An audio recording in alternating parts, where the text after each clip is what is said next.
All right, we got commands and operations. Now, I don't think I want it to do the closing thing anymore. Well, we can just make it sleep for a little longer because I want to see what happens when the operation actually completes. So yeah, so we told him to move like from here. Oh, you can't see, like from here to here, basically. He just keeps going, right? Because once he reaches there, you know, the controlling coroutine stops, but he still has the velocity that he had before. He's just going to keep sliding in that direction.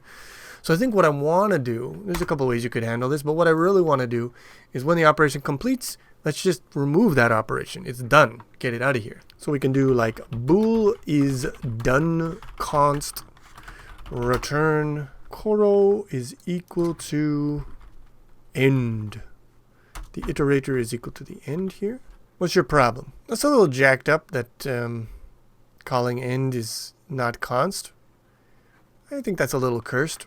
Okay, there's a couple ways you can handle this. We could just remove the const from here, but you know me. I will never, you can take it away from me and you pry it away from my cold dead hands. So what we're going to do instead is we'll just cache the end iterator here.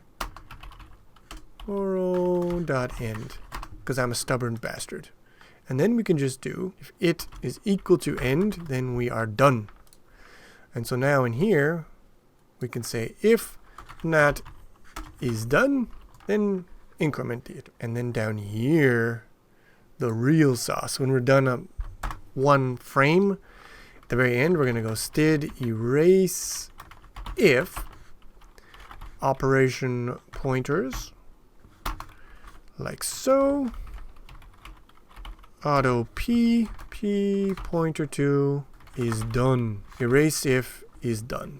Operator not cannot be applied to operand of type void. Why does it always send me here? I don't care about this. I care about this is why I highlight this part, because this is the only part I care about. Here. Bah. Right. That makes sense. Yeah. You got me. What's your problem now? Attempting to reference a deleted function. Ah. Right. Can't copy the unique pointer. That's valid. And now your boy should disappear. It's good enough. Don't know if he disappeared exactly where I expected him to, but looks like he disappeared like right in the middle. Now he's going just off. Okay, so something's wrong here. This is not great. So here's the problem. We instantiate this coroutine here, the generator, whatever, with command.end. This is basically temporary. It's from the move command. That's from this. It's going to die. So we're getting a reference to something that is going to die next frame. But we're going to be maintaining that for multiple frames. That's not good. So why don't we just copy that shit? Why are we taking a reference? There's no reason to take a reference. Why are you taking a reference? Const here is kind of meh. Not impressed with it. You could take it or leave it. Now, what's your problem? Oh, you're fine. Okay. Now this looks a little more. This looks a little more my speed. This is exactly what I was expecting. Stem end somewhere around there. Well, around here. Yeah, I can buy that. Good enough. Now this system has been built so that the client does not have to block or anything. Could receive multiple operations and process them, in parallel. We're only sending one test operation so far. So I think the next step is we want to be able to, send a lot of operations and, see how they fare. So the idea here is we're going to, parse input from the standard input and use that as the basis for what commands we're going to send to the child process. So do a little for loop in here, create a std string as a buffer for our lines of input. We use std getLine, as you do, from std cin into our line. Okay, so there is our little loop for processing input. This is a for loop, so we need another semicolon there, just a dummy one. All right, so what we're going to do is we're going to use regex to parse this BS. So here is the pattern. Oh, lovely. But basically we're matching digits, decimal place, maybe more digits, then a comma. I don't think we want to allow white space between the comma and the numbers here. But we do need, it's going to basically take the input as two, comma separated values, two coordinates. So there's space between the two coordinates. There's no space between the coordinate numbers and their separating comma. And that's good. Supports, adding a plus or a minus to the beginning of the number. Beautiful regular expression pattern. Lovely. We need our smatch. That's got our smatches. And if we match, then we want to extract out the 4 captures that are in the match. Those are the 4 numbers that are going to go into our command. Yeah, it looks like this. And then we just send that bad boy. That should look like this. Now, if there is no match, then that means that, I don't know, you screwed up.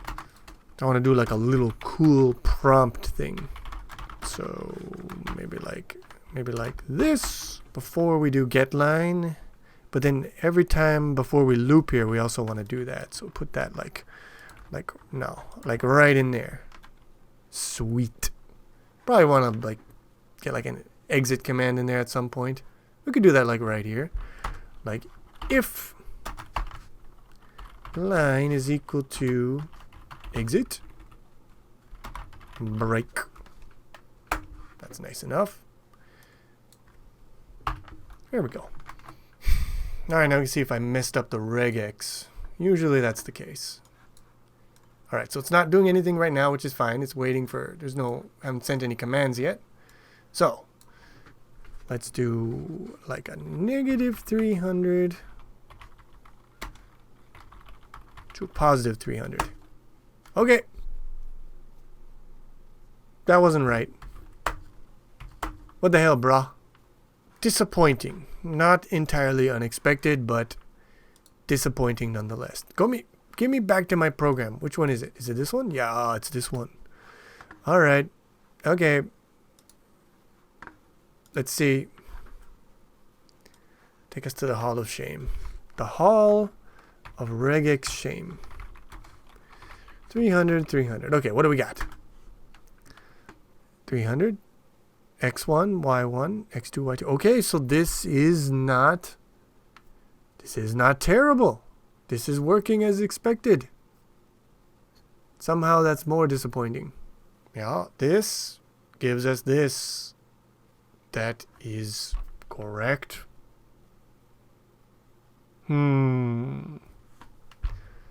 Okay, well, let's see what the client is getting from the server then.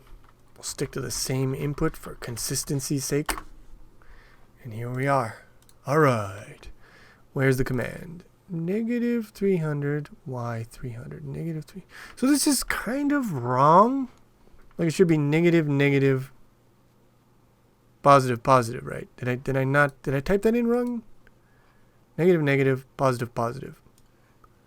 But instead it's negative, positive. So there's something a little funky going on here. We are being taken to Funky Town, and it does explain something, because if these two values are exactly the same, then it would just appear in that spot and then disappear the next frame, which is flicker, which is what we're seeing. So almost perfect. We just need to figure out why the parsing is getting all screwed up. Yeah. X, Y, Y. Who wrote this code? X2, Y2. There we go. All right, moment of truth. It's a little fun with a little brain dead bug to add some spice to your life. There we go. He's going on his journey. He's going from bottom to top and goodbye. Now, the question is, can we do lots of them at the same time? Can we send a lot of operations on their merry way? Yeah, we can do this. Everything is happening asynchronously. It can handle a whole bunch of stuff in parallel while it's receiving new commands. That's beautiful. Alright, so this is the baseline of what I wanted to set up. And now we can start having a little fun with it so I can introduce the real star of the show.